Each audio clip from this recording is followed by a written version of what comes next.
Hey, everybody. Welcome back. It's Capes and Cowls. Thank you for joining us here today.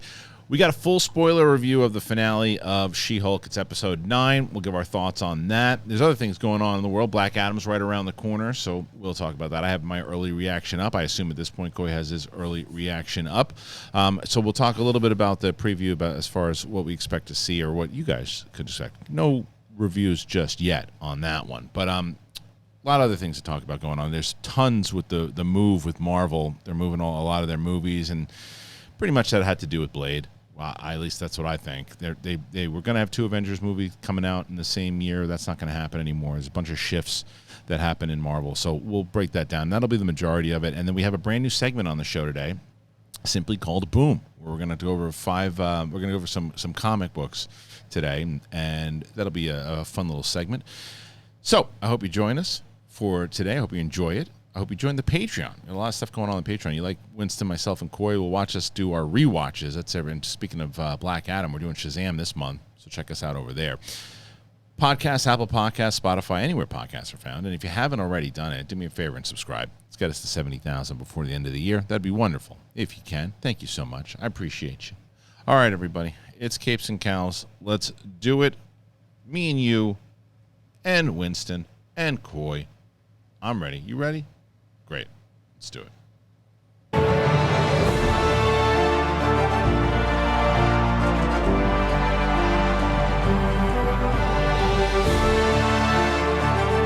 Welcome back, everybody.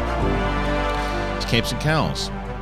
It's myself, it's Coy, and Winston Amar. Jacket season. So nice, isn't it? Isn't it? It's nice, and we still have the air conditioner on.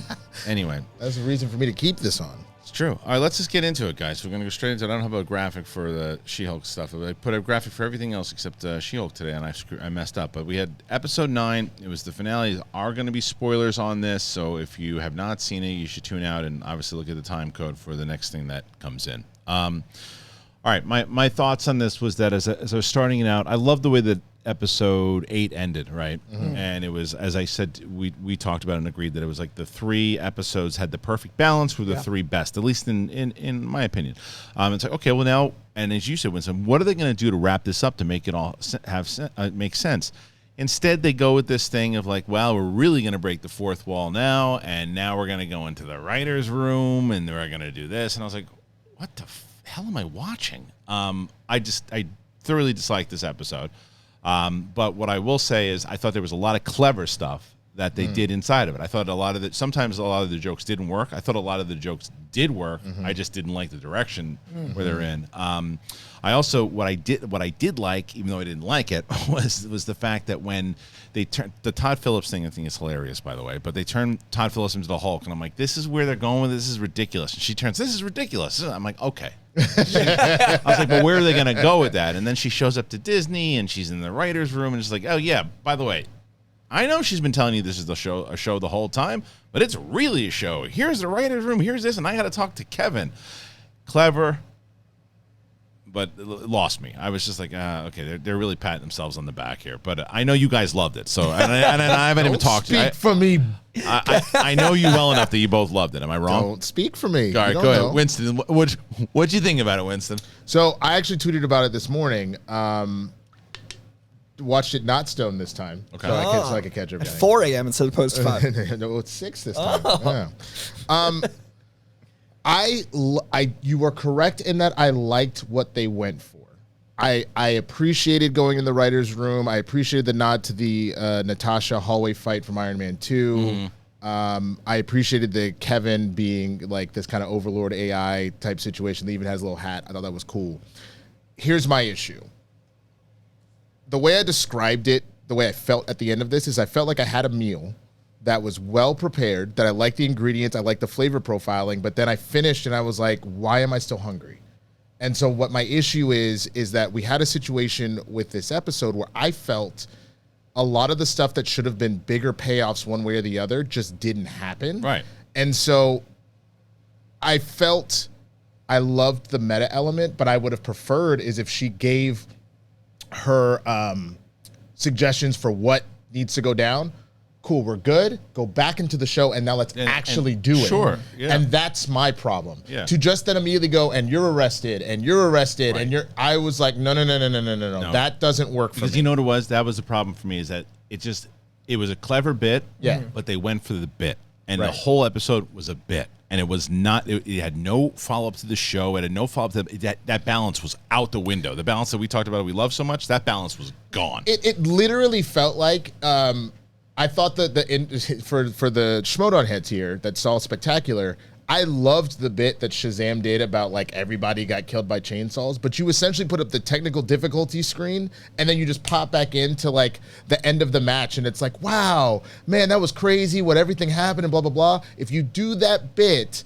I need you to go right back to the point where maybe Todd is about to inject himself with the blood and give me a different direction. Right. So that we just realize, no, this isn't going to work. Rewind, start over, and finish. That was, I think, as I've had time to process, why I didn't feel satisfied, because I felt like you cheated me out of the moments that pay off. And I'm not saying I need a massive fight scene, but I do need to address what's going on. So I really liked that we finally got the closure for Jen, but I do feel like everything, and that was in the beginning of the episode. She finally realized she wanted to be Hulk. She finally realized she could be Jen Walters and She-Hulk, and that was kind of the point of the show, is accepting of self and realizing that if everyone's against you, you've got to figure out how to be comfortable in your own self and your own skin.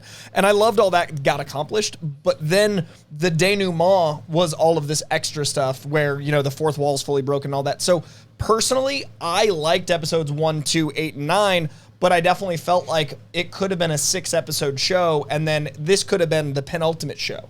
I would have done 1, 2, 8, 9, and the 10th episode would have been the conclusion. So we have the fourth wall break. We make her aware that she's in a writer's room. We do all the Truman Show stuff. We make this episode the second to last episode, and then we have a closure episode. We have more of the 8 Lord of the Rings endings. I would have rather had a slow roll out, things get accomplished, or had this be an hour long, but I did feel the unsatisfied sandwich thing, but I also felt the middle of the show wasn't as good. I did enjoy this episode, but I didn't think that the middle was as good as this, so then I just kind of was like, I don't know how I feel about the show overall, because I do like that it made fun of the things that we didn't enjoy, some of the writing being cliche, some of the choices being over the top, and they did that by doing this very comic-accurate She-Hulk fourth wall break. So I do think the episode 9 elevated the show for me some, but it's still probably like my third to least favorite of them, because overall, just because they explained things being iffy doesn't make the iffy things less iffy. 100%. I agree. Yeah, and I think that for me is that if you enjoy this and you think that, you know, it was, which again, it was clever, but it's like the problem that I have with it overall is that it just seems like the writers were making this show for themselves. Like they knew that there'd be some people are really going to enjoy this. They had full intention of pissing off a lot of people. They had full intention. See, that's where this comes back to the me being petty thing. Like I enjoyed that. Like making a show to make trolls upset is great. No, there is an aspect to it that I agree. Because I think that even when when you go into it and address it too much, like, you know, we've had our conversations about it, and I even said to myself, and a couple of people, we've had conversations about social media in general and how we approach it. And then we've done that a few times. And the audience has said at one point, we get it, but if you can, like, I don't want to tune into that every week. And I looked at that and I said, you're right. We've made our point clear, and then let's move on. Let's do our show every week. And it's like I get it. And you're not wrong, but you're sacrificing the show, in my opinion, because I think you lose a lot of what the great, like the balance. Again, I'm overusing that word, but the balance of the show was lost. And there were some funny lines, like when she says, "We smash this," and Matt Murdock sometime. Hilarious. Yeah, that was great. The X-Men moment. There was some X-Men moment. There was a lot. There's a lot of great stuff inside of it, but it just, like anything else, they sacrificed the story for the bits, the way Guardians 2 did for me. Like it's like although I think Guardians 2 had more emotional moments to tie up the very thing. That was the thing. I would make the argument Guardians 2, why a lot of people don't like it, is that was more of a direct look at those relationships than it was a plot. The plot was pretty thin, but it was truly about Peter and Yondu and Ego. It was about Gamora and Nebula. It was about Rocket and all of them. Is like that was the focus. And not really the plot of what Ego was trying to do. That was kind of half-assed in my opinion. But I think that's the problem, is that, like you said, you kept relaying it to an SNL bit. They did do that, but the one thing that I will give that typically is at the core of those sketches, which y'all have done them before, is that you still have to have a through line. Yeah. And you still have to have a through line that you focus on. If we had gotten back to the scene, I agree. She knocks out Todd, and now we're immediately in court, and he's being prosecuted. It's a rewrite. Yeah, for sure. I thought they were going that way. Go ahead. That's why I think the second to last episode should have been the big reveal. Honestly, most of the shows I wish were longer than 6 episodes. This show, I wish it went 1, 2, some of the dating stuff, maybe the Wong stuff is a middle episode, then this episode, and then a rewrite closure episode. Yeah. I would have just changed the flow. But even that stuff you mentioned, right? Like it's like a lot of the stuff that they were setting up throughout the storyline was just kind of thrown away. Like the dude who sleeps with her takes the blood from her, right? He goes, "Oh yeah, by the way, I hired that guy," and then you're like, "So we're never gonna see that guy again?" That's all the guy. He just did it for money. That was it. And then I liked the bit when Pug goes in there and he's listening. He said, I got the thing hanging in my ear. He's like, nah, everyone's they're going to get it. Yeah. I mean, I thought his whole infiltration and how he was just like, now quick, call them females. Them damn females. I was like, yo, that's there was everything stuff, up to, literally up into. When he turns into the Hulk. Yeah, and then that things got weird because then Titania shows up, and that's when I was like, "Oh, okay, I get it." I think that's why the bit worked for me is because the level of extreme of the whole show. Absolutely. Well, that was the bit. Yeah, the bit was. It retroactively improved how bad for me those moments felt. Yeah. Right. Well, I agree with you, and that's why, like I'm saying, I'm different on Kristian, where Kristian didn't like the writers' room at all. Or anything. I liked everything up into her and Kevin. I was like, great. Now let's see what they're going to rewrite this and do, and they never did it. Yeah, well, I cheating. think that maybe that's the same thing. Is that there's two sides of it. One is that I think that if they would have done what they did there, it still at least makes a lot of the stuff when she's talking in the car about this is my show, this is that. At least it feels consistent, right? Because then. Because after that moment, when that happens, they go back into the show, right? This is just like you said, it's just a wrap up. She wrote the whole thing, but we never see it. What it feels like is if someone tells you an epic tale and then they go, and then everybody that was bad went to jail and I was happy. The end. Right. What? But we get to see Daredevil, and Daredevil's just kind of there with at the dinner table, which is fine. It was a good scene, but.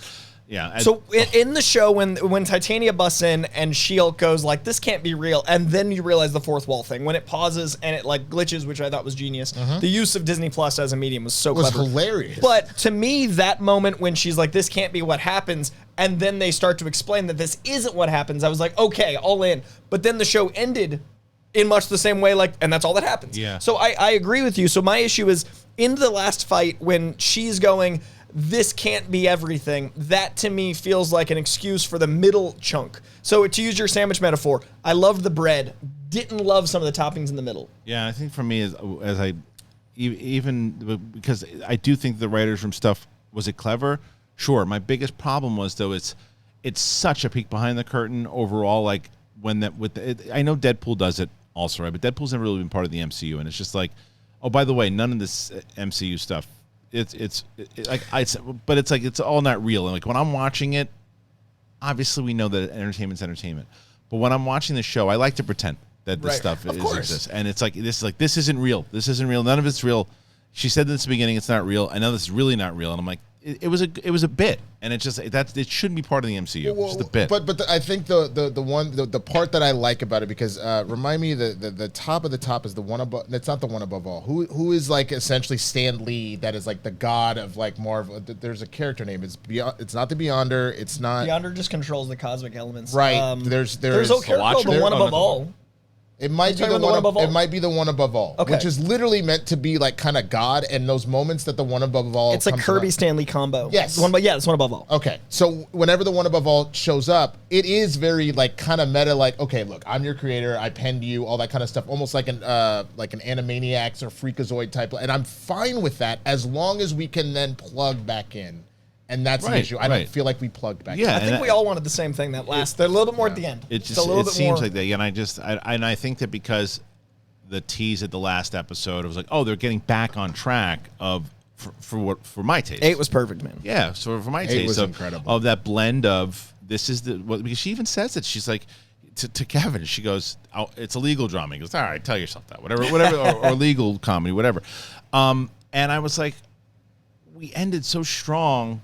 And then when she's in jail, she's just kind of in that same prison as Blonsky is, and then like, all right, we'll get you out now. It's like there's no stakes. Because I even thought what was about to happen with Abomination is that she was going to walk. I was like, oh my God, he really was in on it. I was like, please don't actually be in on it. But then I kind of saw it and I was like, oh, there's going to be a fight between the two where they genuinely is a misunderstanding. Like he actually isn't evil. But I really love the trolling of Hulk being in the episode. No, I know. I thought that was worth everything. Like that was so clever to be like, oh, the Hulk fight. Nah, like I thought that was worth the bit. Well, again, it's not that I didn't think the bit was lazy. I thought it was clever. I thought there were a lot of jokes inside of it that were funny. I just for you. I just didn't. It's more than that. Where I think it's just not the direction that I think that where they led from the last episode. Sure. What it's like the tone was completely different. Like completely. I mean, they Lucy'd in the football to you. Yeah. You finally thought this was the time the show was gonna fully let you kick the football, and as soon as you got comfortable to do it, they pulled it away, and you got upset about it. And I get that. I don't think upset. No, I know what you mean, but it wasn't. It was just kind of like I was watching it, and I was like, as that happened, I'm like, oh, this is what they're doing. I'm like, okay, and then as I watched it with subtitles, so I kind of spoiled it for myself. About Kevin. When it said Kevin, it had an acronym. Yeah, it had an acronym. So I was like, okay, well, it's not going to be Kevin Feige. There's no chance he's going to put it because I don't think he can't put himself in it because then he's starting to get into a different territory with himself. So I was happy that I love the hat though. The hat was hilarious. Absolutely, but I do think it was a little. I don't know. When they're trying to build out this whole new phase, maybe it was just one to kind of it's like an appetizer, and then they're going to really start getting a little bit more serious now with Black Panther and everything too. I mean, Black Panther, what a switch, man! Like, I know, I don't think the MCU's had as great of a for this to be the last thing that we see before Black Panther is kind of wild. And that talking drum sound beat when they're like the visual effects artist has moved on to another team. I didn't even hear the drum beat. It literally goes. They've moved on to another team, and then the talking drum hits. So it gives you that 2 seconds of that Kendrick score. I see. I missed that. I was listening when she said X-Men to hear the riff again, like in Miss Marvel. They have some Wakanda Forever. But I do love that bit was funny to me. Okay, I need you to transform, but wait till the camera's off you. That was great. That was hilarious. That was great because they're working on something else. Again, it wasn't like I didn't think they were lazy jokes. I thought they were good jokes. I thought they were funny jokes. I just thought they were jokes that were like, okay, these are the writers sitting around like they knew what they were gonna do, and they were throwing. It was a Ryan Johnson moment to me, to be honest with you. I think that's why I liked it. Maybe that's so. That's our that's our thing. Like, I really like when the writers are like. Yeah, but oh, you mean like the tossing the lightsaber thing? No, but a lot of different things. But just I think that knowing, just kind of goading on the audience a little bit and pushing it, because for as much as Ryan Johnson says, "Oh, I didn't know they would react that way," yes, he did. And there were other things like the writers clearly knew that there were going to be. And I'm not just talking about the trolls, and I'm not just talking about people who were because what I didn't like, to be completely honest with you, is they took a couple of shots on people inside of the episode because they went after everybody, but they went after people when it's like, even if you don't like the show, and there are people who are like, well, I didn't really like the show because of this, and they even went after those people in it because it's like it almost made me feel like, oh, they want everyone to, if you don't understand this show, then you don't get it. You're not one of the cool kids. That's one of the problems I've always talked about. That's the way it felt watching it. And I was like, okay, it was clever, but I guess the reason why that doesn't necessarily bother me is if you've made it very clear that that's what you're doing, then that's what you're doing. So I know, but why take shots at everybody? Well, I mean, South Park does. It's a different shot. But if you notice, South Park literally takes a shot at every single person, including themselves, which they did in this too. But that's South Park. South Park is that's not a brand that South Park never changed since day one. That's South Park. But for the show. It's not Marvel, though. But for the show. But that evolved, too. Even the first couple episodes they changed it. They changed episode 1 because they had screened episode 1. They wouldn't have had the same kind of reaction because they almost duped everybody with the first one because, like, this is what the show is. I'm really curious to rewatch it with the knowledge of what it is and then find out what the order had been. I would love to know the order and then to watch it in that lens and see if it changes something for me. Yeah. I would be curious. A few other things, the rare bits of Marvel stuff that you actually got in this episode was the Hulk stuff with the son because they did Scar. Because they did ask. She asked Kevin about the X-Men. And he goes, "So we can't answer that right now." She's like, "Fine." And he's like, "Well, we were going to announce this thing." She's like, "Nah, don't bring it up." And he's like, "But we were going to." She's like, "No." So whatever they were going to talk about, they did. He said save it for the movie. The one thing that they did show, because what he was just about to talk about is what Bruce has been doing. Right. They brought his son. So Scar is his son. Now wait, doesn't the kid die? Yeah, but I don't know if they're gonna. if you look at where the Phase 4 has gone, everyone's a parent now, right? Like Iron Man, his kids, that's why he sacrificed himself. Thor at the end. Like I feel like there's just going to be this paternal Young Avengers thing, and I think Scar might take Hulkling's spot. In the comic, there's a character named Hulkling.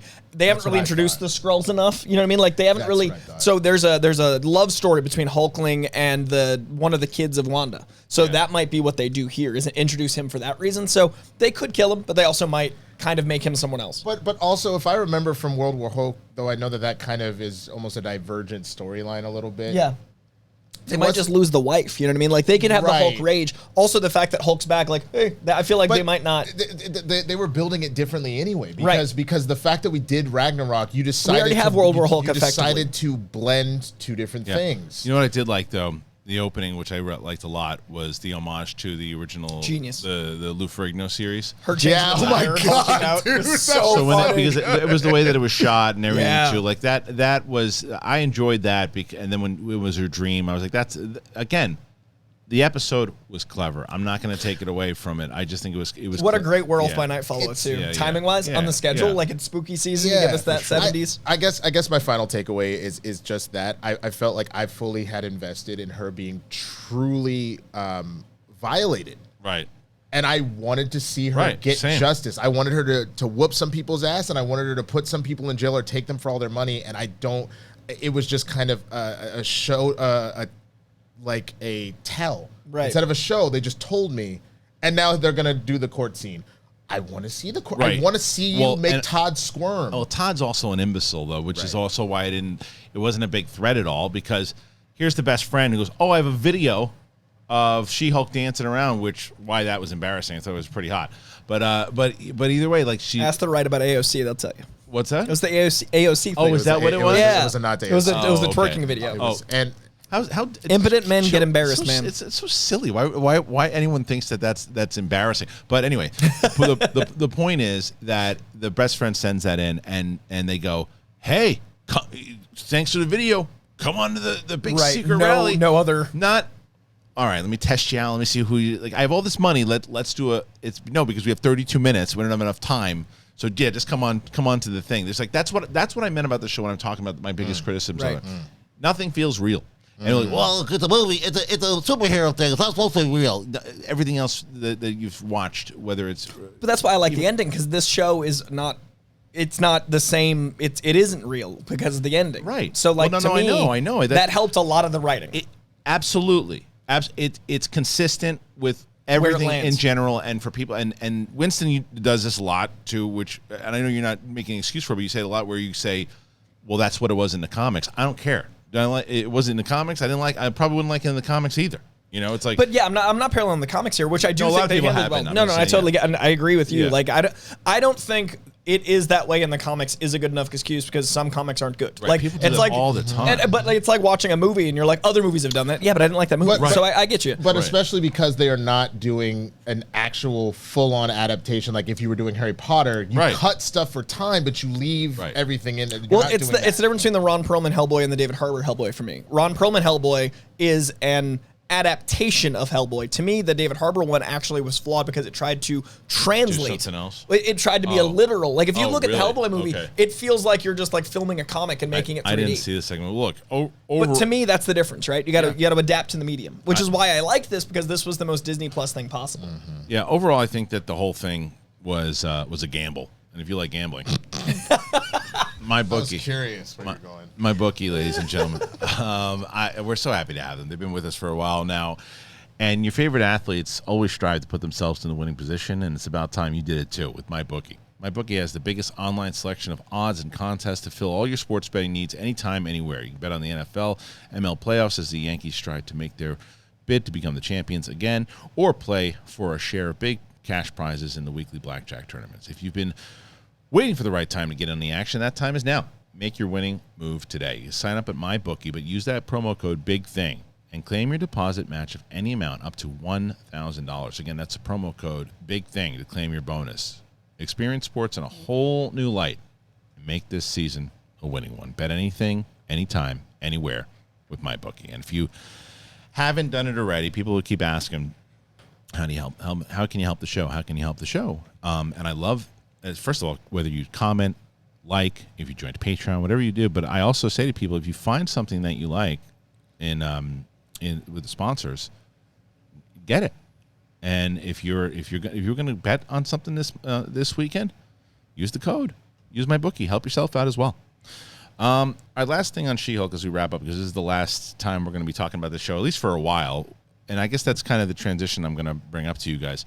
Where do we go with She-Hulk? Because what I did see is, as I put my review up, and I saw somebody incorrectly say, because I said this in my reaction, I said the show did well in the ratings. It was consistently, and someone's like, "Oh no, you're wrong. This show did not do well in the ratings. The show did very well in the ratings. It did exceptionally well. It did exceptionally well. Partially for the people that loved it, yeah, and a lot from the haters because they love to hate watch. 100%, because people are talking about it whether Constantly. you hate it. So it's not. So that person was absolutely 100% incorrect, but it doesn't. But what I will say is, it is not universally beloved. No. It's if most people, even the people who have talked about it positively, have it very low ranked in their overall score on MCU shows. So does this show get a season 2, or do they just continue with Jennifer Walters? Tatiana Maslany is a superstar. She's just, you can't take your eyes off her. She's an amazing. That sequence of her with Kevin, I was like, this is some of the best. Like, this is genius. She's, even though I didn't like the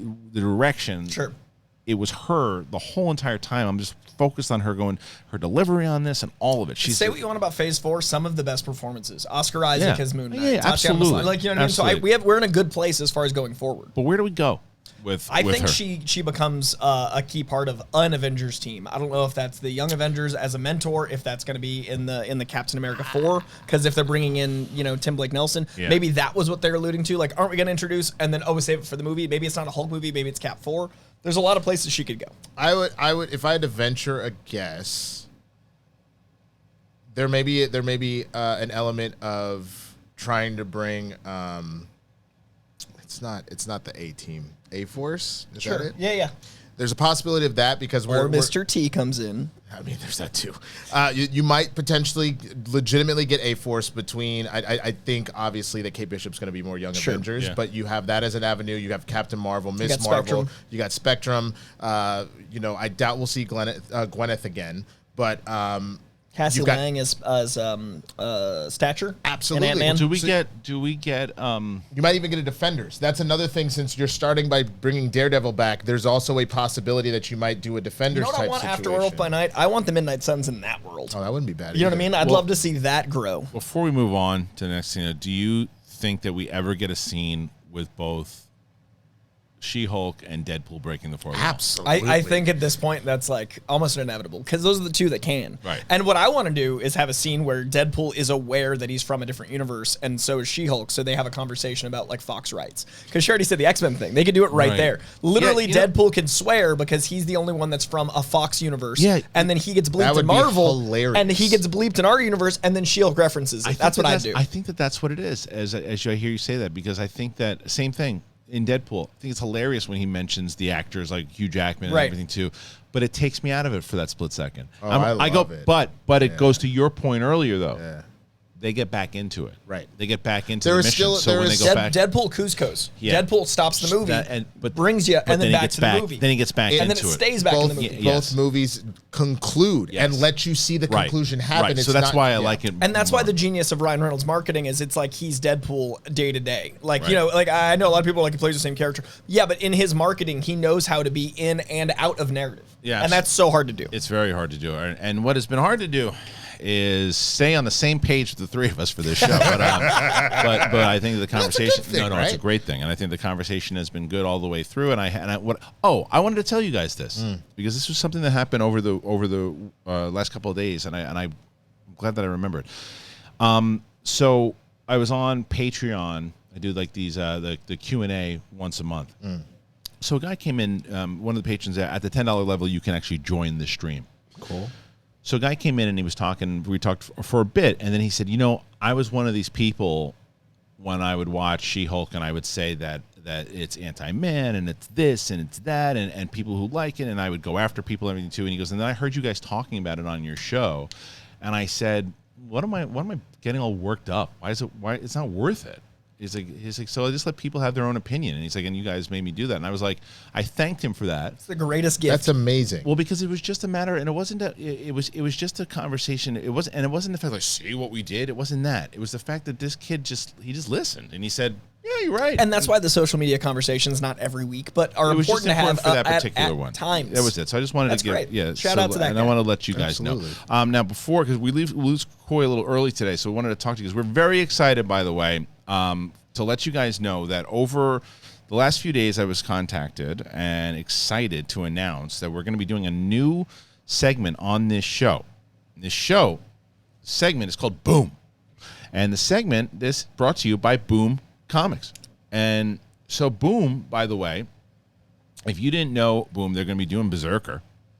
And Boom is fantastic. Or you worked with them many times over. I do. I love these guys. So we have a few things to talk about, and basically what we're going to do is it's not always going to be Boom Comics. I mean, we'll certainly be talking about Boom Comics, but we just started this today, so we'll have a couple of titles that Coy will be reading, and he'll let us know, and he'll bring in a few, and he'll send me a few images, and we'll talk about stuff. But today we're going to be talking about the Boom Comics. Get this man reading comics. Yeah, tell me about this one, Coy. This is Something Is Killing the Children. This is a new one, and this one just hit the stand. So this is volume 5 of one of my top 10 comics on the shelves. Hard stop. I read about 50 to 70 comics a week, which puts me at about 200 to 250 comics a month. This is in my top 10. This is a peak comic book. This is a comic I've actually been recommending to people since I was actually doing comic book shopping at Collider, and how long that's been. So this is a comic I actually recommended to Damon Lindelof, and that was a great challenge because Damon Lindelof is one of the most intelligent, well-spoken, curated nerds in the game,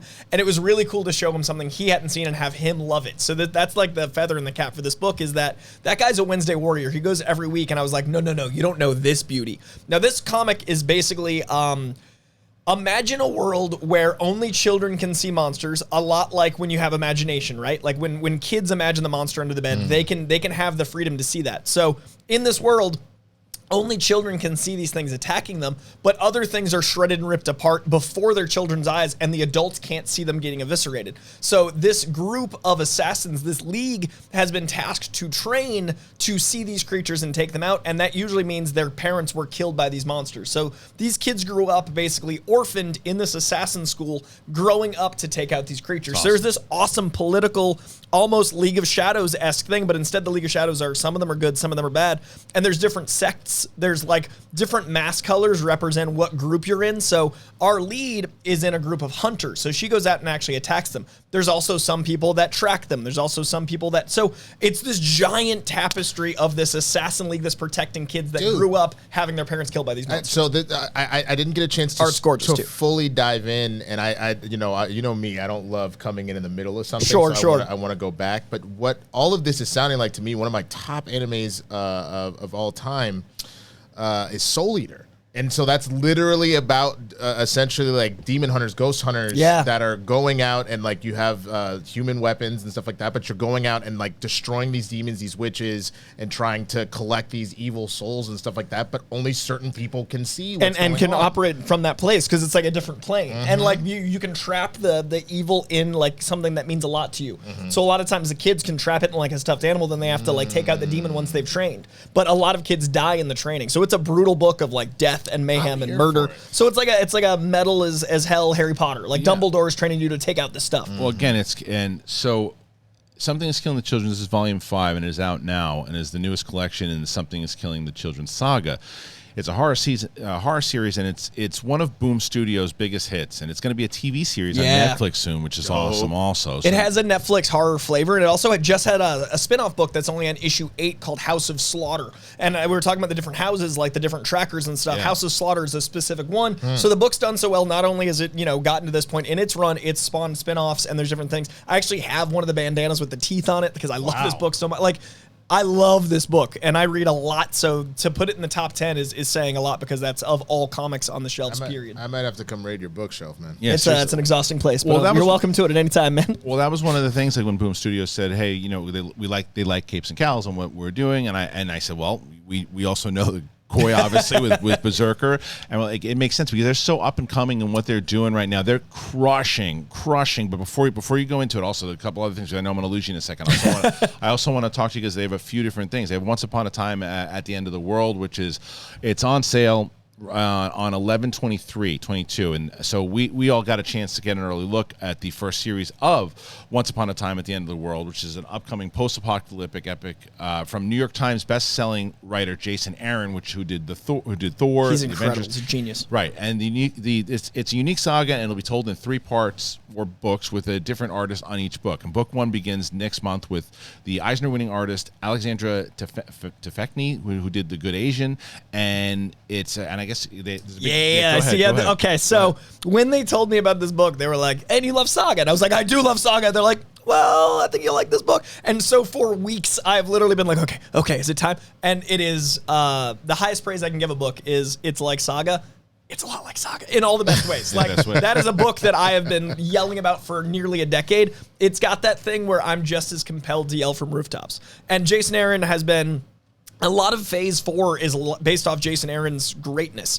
And I think that with James Tynion, who did Something is Killing the Children, and Jason Aaron, they've got these 2 incredible figureheads of comics, and they're both getting things adapted. Boom, what I was going to say before we got into that little, is Boom is probably the fastest I've ever seen a comic book company grow. Quick, man. Because like cool. it's a company in like 6 years that I've seen go from like, that's a cool studio, I like what they're doing, to we're the first comic book to be on Hall H. That's an insane arc. Yep. The fact that there's never been a comic book on that stage, myself removed from it, I was honored to be the first host, but if I wasn't on that stage, I would have been in that room. So it's incredible to see a studio just blow up like this, and their stuff is so consistent. It's so good. Like, this is some of the other stuff, like, just so... Love it. That was the thing that I noticed that, you were talking about, there'll be every book, the book obviously being the volumes they're doing, with different artists. The artistry on this first book is beautiful. Awesome. It's awesome. And that's my favorite. I really, really enjoyed my read of this, and I can't wait to see where they're going from it. And space opera sci-fi is such a hard thing to get right because you're so removed, right? Like, it's so not your world. So it's kind of like what you experience with She-Hulk or something when you're like, that's. But when you do it right, it's the most. And that's why I say the Saga comparison, because it's a space opera of huge scope, but you feel for everyone. Which is why this is your jam. This is up my alley. Because when it hits, it hits. Yeah. So when he told me about this and we had a chance to look at it, they also have Specs #1, which is on sale 11/23/22, which is a new horror series from writer David M. Boer, who did Firefly and Canto, and it's about a group of misfit teens in a small town who mail order a pair of joke X-ray glasses and discover that they come with dangerous powers. That's pretty awesome. And it's the artist on House of Slaughter, which I just mentioned. They got a lot of good in-house talent. Got like a Stranger Things feel to it. It's Stephen King also. And fans can pre-order their first issue at their local comic book store. They also have The Approach #1 that's out right now. Once and Future #30. Now's the perfect time to catch up with all this stuff, man. So again, just so happy to talk comics, and we will, and he absolutely will. And so that was our Boom segment, again sponsored by Boom Studios. So we're excited to be working with them. And once it was a no-brainer. Like when we started talking to them, it's like they're perfect for it, and we get all these cool new things to read and tell the audience about. And to be honest, like I love how engaged the audience is with this community. Like our Capes and Cowls audience is incredible. If there's any part of you that's like, oh, Boom is sponsoring this segment, this is why they're talking about these comics, check my receipts. I've been talking about all these books for a very long time. 100%. I can vouch that it's not. No, I just wanted to say, like, I'm glad you did, but honestly, no. Like when I started talking to Boom afterwards, it was because of our conversations, and I know that's the chicken and the egg. The chicken was the books were good. Absolutely, and it was the fact of like. When they told me, hey, we've been watching Capes and Cowls, I said, well, we talk about you guys all the time. So, and now, because you said, they're growing all the time, and the fact that we get a look at it, because what I want to do is, I can't wait for even that show the comics we turn into a Netflix series. I want to get the new look and the new ones that are coming out, and then once they blow up, we're like, hey, we talked about it. We were here first, and that was what was cool about Berserker is I got that because I was yelling about Berserker. Like Keanu Reeves doesn't hear your name. Oh, dude, that was so hard not to. Can you imagine being on that stage and in my brain being like, don't say it, don't say it. I'm sure it's not the first time they heard it, but all right. So you got to go, which sucks because there's so much that I wanted to talk to you about with this Marvel stuff. I got another 5 minutes. I can do 5. Another 5? Yeah. All right. I'll be late to the other thing. I was late to this. I was going to say, are we going to talk about Zoloft at all? He's doing other stupid things too, huh? Oh, dude. Yeah, we'll talk. Let's talk about him last because I don't want to give him any more right now. But I do. Well, let's get to. I'm going to go to where's the news. And thank you once again to Boom Studios. We're excited. We're excited to be. Y'all should real talk. Y'all should talk to the Yin Yang twins and see if you can get that. Boom! It's on. We here to rock your dome. Talk about boom. Nice. What's happening? Also, just love to Boom for caring about their comics so much. That's why we can like sing the praises because they're so consistent. That's right. Carbon Health, not part of this. It's true. It's true. That's the news. At all. Okay, so let's get to some news here. Going to comic book movie, and by the way, thank you to Nazette who did the new our new that layout. inlay is cool. I like that. I like it. All right, let's move. Let's see. First thing I want to get to, I'm sure they're going to have it here somewhere. I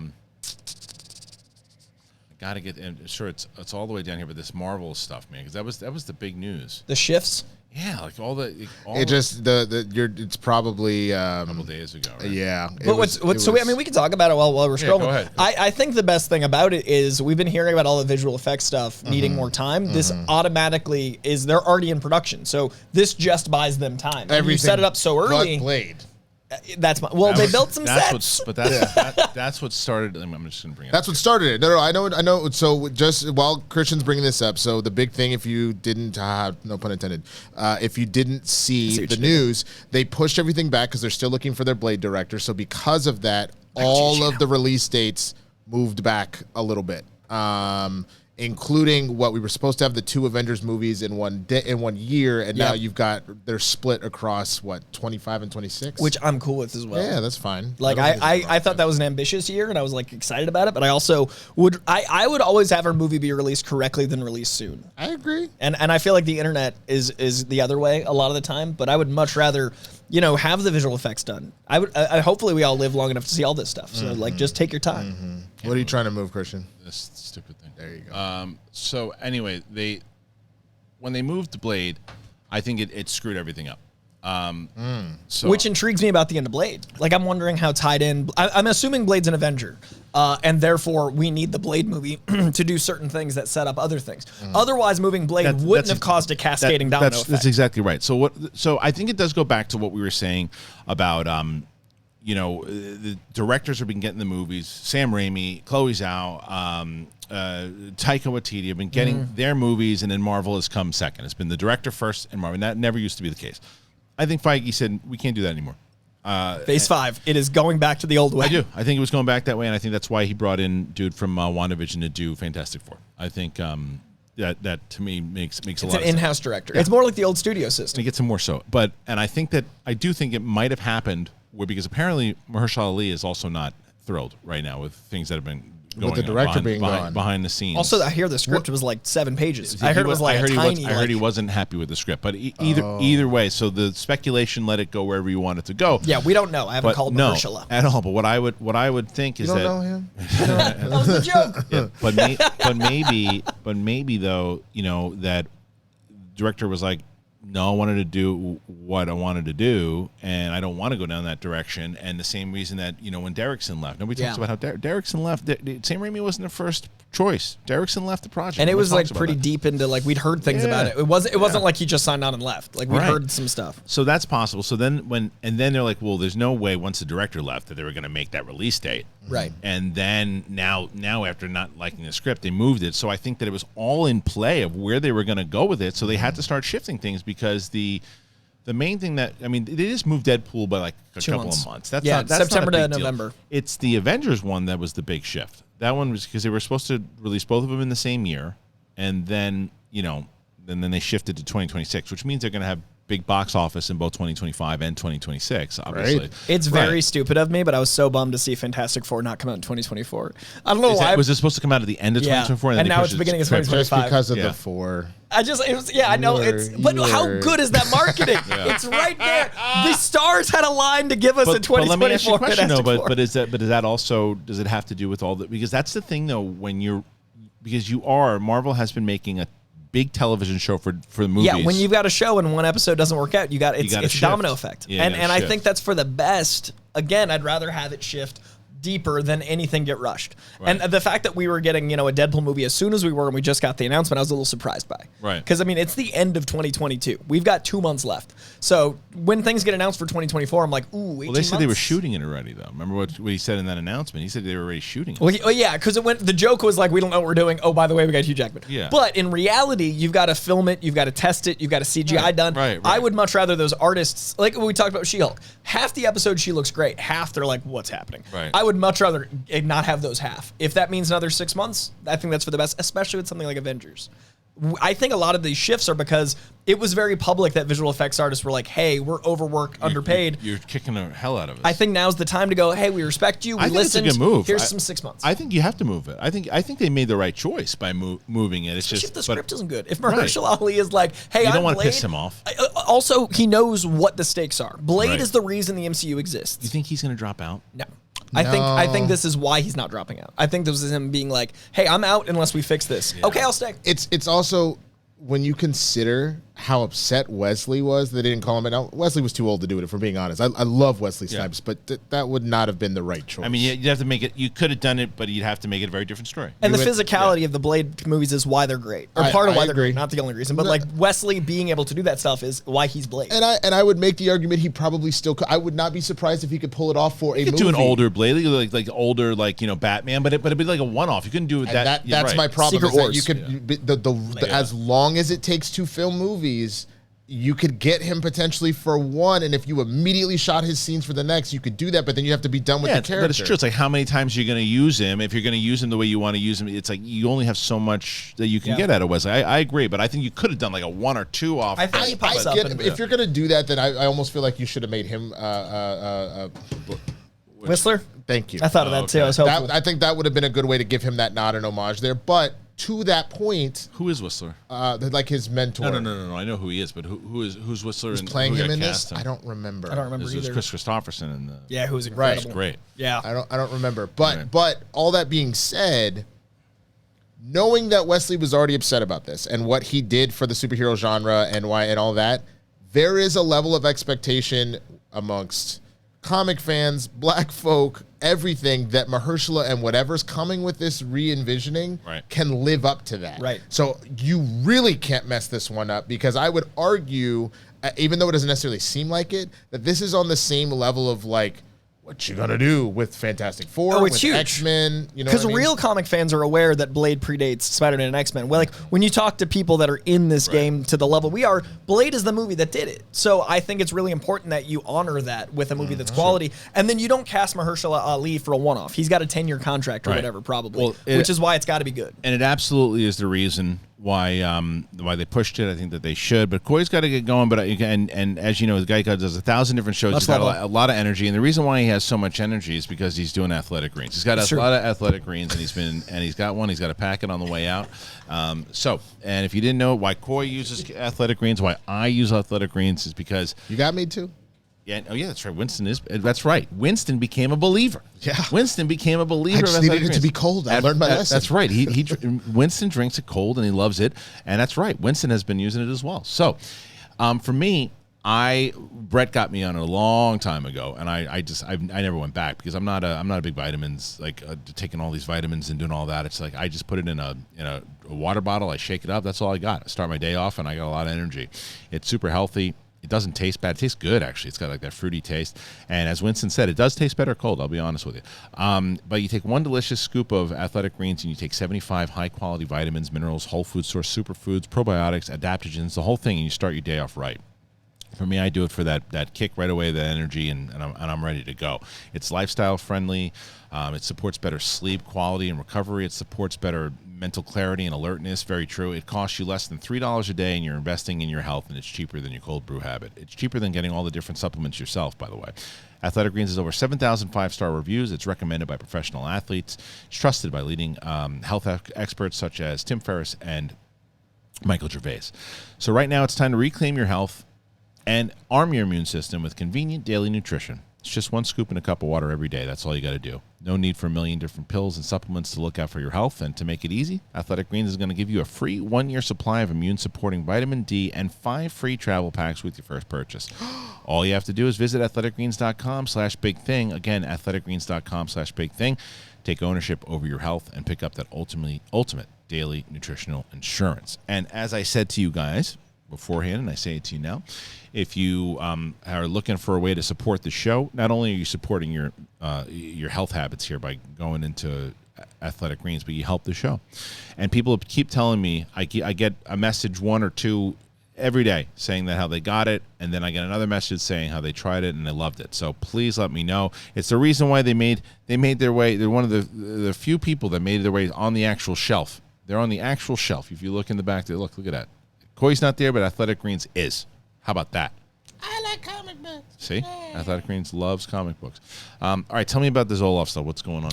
Okay. I don't even know. Wow. I just get bored with it now. I get it. Well, there was a massive cut of essentially everything. Yeah. They dumped Studio 13, which was like their kind of development studio that they were using to do short films and short form content. A lot of that, people of color involved in that. They axed the Warner Brothers writer and director programs.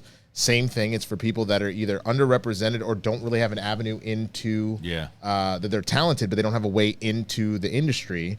That I want to say it's like they said it was like 25 years old, something like that. That's gone. They're slicing everything. They sliced and then they got rid of Cartoon Network Studios. Yeah. Oh, wow. They fired a ton of people and then absorbed the rest into I guess Warner Animation or whatever the thing. They're bleeding. And I get that. The problem where this looks really bad now. It was one thing when you're like, we cut Batgirl, Latina superhero. It's another when every cut looks like something of color or something underrepresented, and now it's like, what are you doing? Right. It's not. Yeah. That's true. It's again. It goes back to the same thing. It's like there are ways, bedside manner in a way, right? Absolutely. It's like when you're looking at your cuts, you're making a lot of different cuts. Announce your cuts maybe a little differently. Announce them and how you're going to do it very differently. Or even if you're not ready to move in another direction and tell people what it is, you need to give them some sort of reassurance. And just having Blue Beetle, which I'm sure is going to be amazing based off of the testing and the conversation you just had with Xolo, like, I'm sure it's going to be phenomenal. But I think what just gets so dangerous with this is that old adage, once is an instance, twice is a coincidence, 3 times is a pattern, and the pattern continues to be you are cutting a very specific element of the company. And it is really, really rubbing me the wrong way. I don't blame you. I understand. I completely understand. And I think that's, he's not doing it's crazy because here's the thing. And this kind of transitions us into the next thing because he's got Black Adam coming out now. Right. Now, Black Adam is going to Black Adam does have a lot of representation in that film, and now that's a $7 and Dwayne Johnson really led project, right? It's been something that Dwayne Johnson has been on for a very long time, 8 to 10 years, whatever it might be. But it's a massive movie right now, and Dwayne Johnson is easily one of the best marketing geniuses. Whether say what you want about Vin Diesel. Vin Diesel is a marketing genius. Ryan Reynolds is, and so is Dwayne Johnson. And Dwayne Johnson has proven that over the last couple of weeks. So, and correct me if I'm wrong, Winston, I think that when Black Adam came out, the trailer, people were talking about it, interested in it for sure. But the buzz on it wasn't like, oh man, this is going to be a banger. But part of the reason why is, and I know we've been able to do it with Guardians and other properties that maybe we're not as familiar with. Black Adam is definitely one of those ones that diehard comic fans know who the character is. A lot of people don't. Sure. But you've got The Rock, and The Rock is arguably. But let me just get through this one particular point. But like The Rock is arguably still one of the last like movie stars. Yes. Like why people go to the movies to see a movie star, and The Rock is you can make the argument that he's one of those guys. I agree. So my question is, the buzz behind it was not. It was like, okay, he's got an action movie, could be good, he's got a superhero movie, great.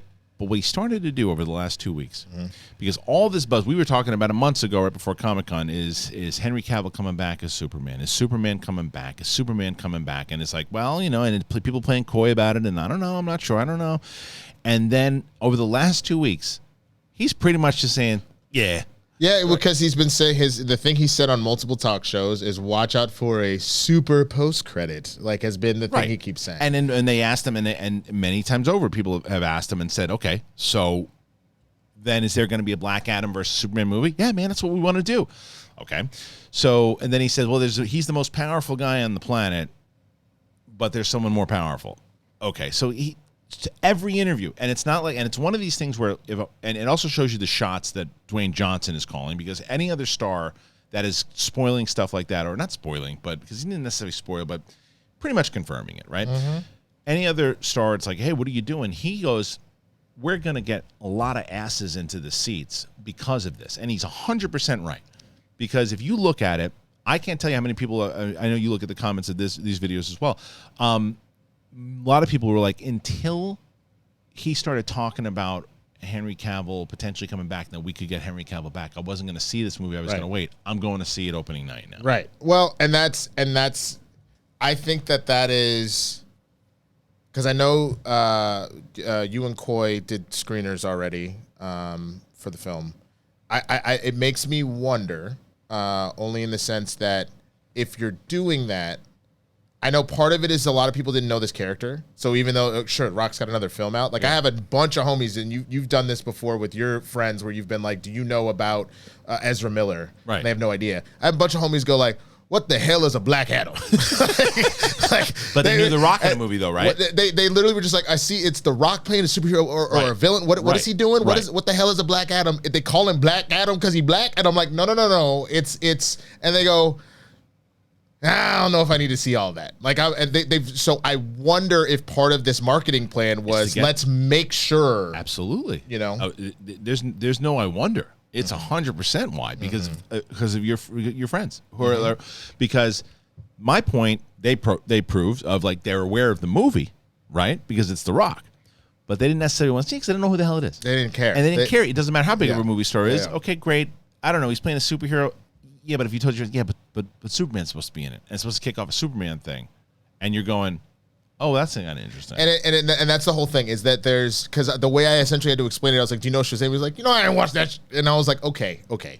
Dude's got essentially a magical version of Superman's powers. Yeah. And he sometimes is a good guy, and sometimes he just starts murking people. So it just depends on what the scenario is that's going to. He's like, okay, that's sort of interesting. I still don't care.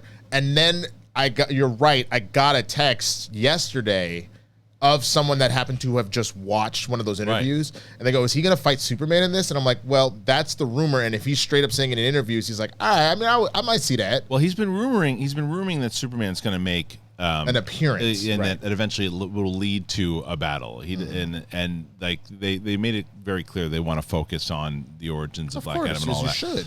But anyway, it goes back to the Zoloft thing before. He's got this movie.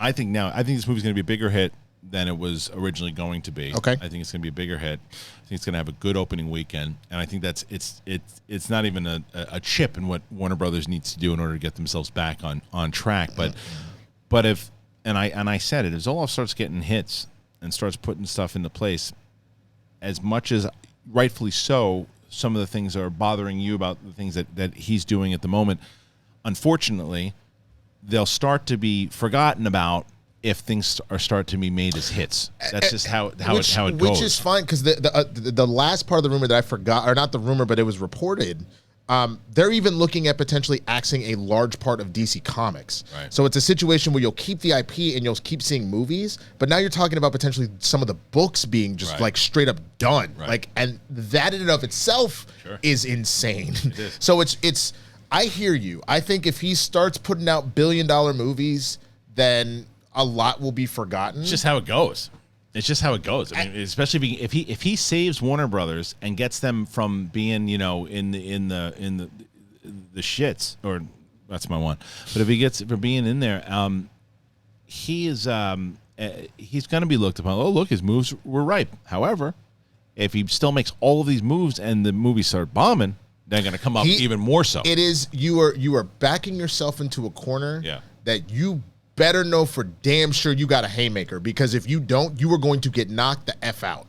Like, honestly. Yeah, like out of his position.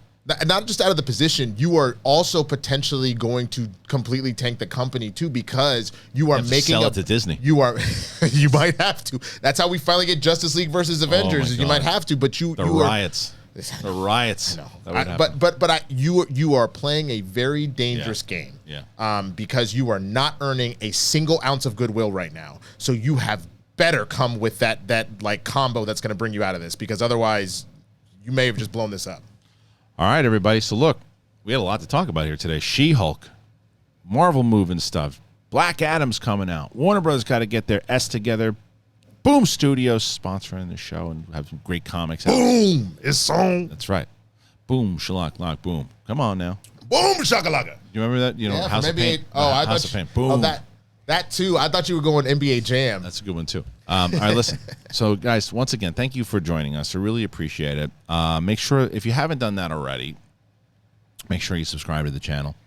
70,000. We're getting there. We're getting close. Got a lot of great stuff this weekend. We have, speaking of Black Adam, I have my my Out of the Theater reaction review coming soon. I have the review up for Halloween Ends. I have a bunch of other things up on the channel at the moment. So please check it out. I hope that you enjoyed it. And thank you guys for joining us here for Coy and Winston and myself. Appreciate you. And we'll see you soon. Peace.